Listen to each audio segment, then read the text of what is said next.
এই ভীম কলমের জয়েন্টে প্রত্যেকটা কাজই আপনাদের নিখুঁতভাবে হওয়া দরকার। এই যে রিংগুলো আছে, এই রিংগুলো দেখেন এখানে 4 ইঞ্চি পর পর, তো রিংগুলো নিচেও দেওয়া হয়েছে, আবার উপরেও দেওয়া হয়েছে, এবং কি টায়ারিংও বাইন্ডিং করে দেওয়া আছে। তো আপনাদের বাড়িতে 4 ইঞ্চি 5 ইঞ্চি যে ক ইঞ্চি থাকুক না কেন, এই রিংগুলো কিন্তু অবশ্যই দিয়ে দিতে হবে। 4 ইঞ্চি হলে 4 ইঞ্চি পর পর, 5 ইঞ্চি হলে 5 ইঞ্চি পর পর। কারণ ভূমিকম্পের সময় ভীম কলমের জয়েন্টে ক্ষতি হওয়ার সম্ভাবনা থাকে বেশি। অনেক সময় দেখা যায় যারা কাজ করে নির্মাণ কাজগুলা, তাদের অবহেলার কারণে এই রিংগুলো দেওয়া হয় না। অবশ্যই এই রিংগুলো দিয়ে দিতে হবে, কারণ আপনারা একটা পরিশ্রমের টাকা দিয়ে একটি বাড়ি নির্মাণ করবেন।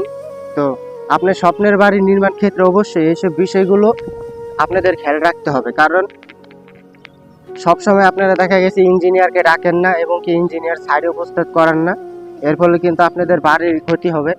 তো আমরা ভিডিওর মাধ্যমে এই কারণে বলে থাকি যাতে আপনাদের বাড়িগুলো সংশোধনভাবে ইঞ্জিনিয়ারিং নিয়ম অনুযায়ী করতে পারেন। আপনাদের কলমের রিং 4 ইঞ্চি 5 ইঞ্চি যে ক ইঞ্চি পরপর বাইন্ডিং করা থাকবে। অবশ্যই এই রিংগুলো ভীম কলমের জয়েন্টে দিয়ে দেওয়ার চেষ্টা করবেন, তাহলে আপনাদের এই ভীম কলমের জয়েন্টটা শক্তিশালী হবে এবং কি মজবুত হবে।